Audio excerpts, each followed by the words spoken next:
warahmatullahi wabarakatuh. Perkenalkan, nama saya Tiara Murni, NIM 2027084 kelas 1B keperawatan. Di sini saya akan mempraktekkan cara fisioterapi dada pada pasien.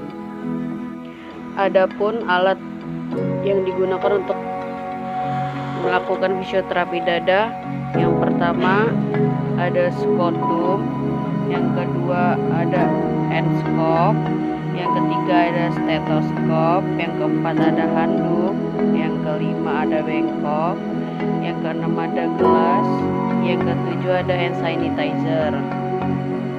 Selamat pagi Bapak, saya perawat Tiara. Hari ini saya akan melakukan tindakan fisioterapi dada yang mana tujuannya membantu Bapak mengeluarkan sekret.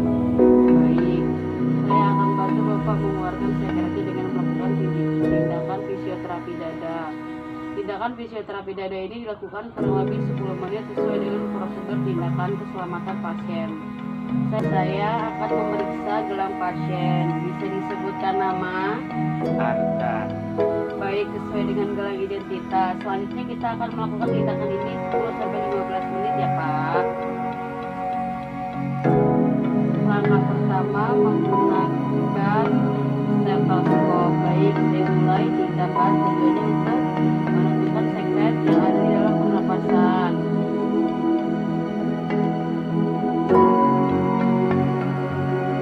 Satu, dua, tiga, tiga, empat, lima, enam. Baik, setelah dilakukan akultasi mengetahui bahwa kesuksesan Bapak pada granul salpitar lobus interior kanan atau kiri, bagaimana terdapat lutiran-lutiran atau sebulan tengklerer. Selanjutnya, tindakan perkusi atau clipping. Perkusi dilakukan dengan cara tangan membentuk sebuah kubah atau mangkok, kemudian dilakukan dari bawah ke atas. Yang harus diperhatikan ketika perkusi pada bagian belakang atau dada, kita tidak boleh mengenai tulang belakang. Kita melakukan perkusi di bagian pinggir, perkusi selama 1-2 menit, yang mana 1-2 menit terdapat 8 gerakan perkusi. Untuk gerakan perkusi sendiri ini tangan sampai 8 gerakan.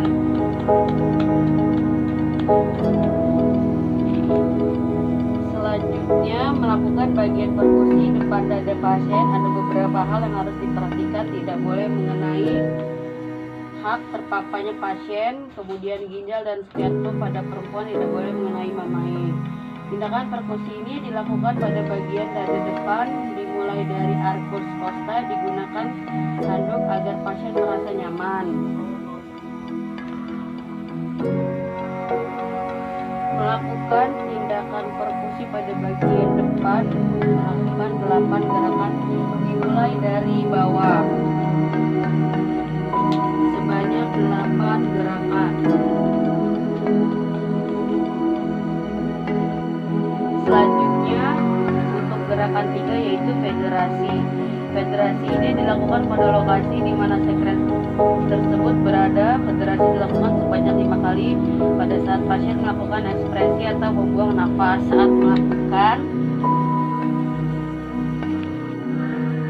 Saat melakukan tindakan federasi, kita meminta pasien untuk melakukan bernafas dalam federasi atau aspirasi secara perlahan atau buang, disebut teknik force sleeping, di mana pasien melakukan respirasi, bibirnya meniup atau bersiul. Jadi kita anjurkan pasien melakukan kursi breathing ketika dilakukan tindakan vibrasi pada saat pasien melakukan ekspresi ataupun membuang nafas.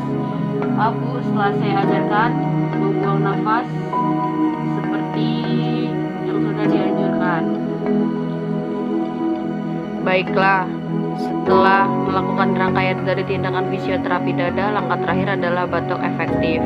Batuk efektif di mana batuk ini bertujuan untuk mengeluarkan sekret yang ada pada saluran pernafasan pasien. Adapun teknik dari batuk efektif ini adalah melakukan pernafasan diafragma, kemudian ditahan beberapa detik. Pada saat respirasi, dihembuskan secara perlahan. Di sini saya akan mempraktekkan bagaimana pernafasan diafragma tersebut. Yang pertama, tangan kita dipegang di atas satu dada, kemudian di satunya di perut, ditahan, hembuskan, pernafasan diafragma ini dilakukan sebanyak 2 kali.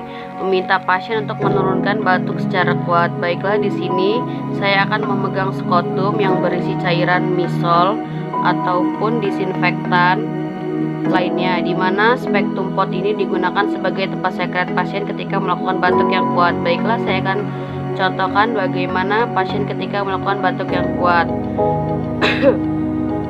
Diusahakan untuk melakukan batuk sedikit kuat supaya sekretnya dapat dikeluarkan dengan baik agar membantu pernapasan. Apabila sudah dilakukan batuk efektif namun sekretnya sedikit, maka akan bisa dilakukan batuk efektif yang kedua. Untuk tindakan batuk efektif maksimalkan 2 kali. Tidak boleh dilakukan terlalu sering karena akan menyebabkan hipoksia. Setelah melakukan tindakan ini, mengevaluasi sekret di saluran pernafasan, apakah sudah tidak sakit lagi. Evaluasi ini dilakukan dengan memeriksa auskontasi pada dada pasien dan menggunakan stetoskop. Tindakan okultasi dilakukan pada 6 lokasi pemeriksaan pertama. Selanjutnya mengevaluasi atau memberitahu pasien untuk selalu minum air hangat. Selanjutnya kita harus melakukan dokumentasi keperawatan di mana dapat diberi unlock rotasi dari sekret yang ada di dalam saluran pernafasan pada pasien atau skotum pasien dan tindakan fisioterapi dada. Sekian video mempraktekkan fisioterapi dada dari saya. Wassalamualaikum warahmatullahi wabarakatuh.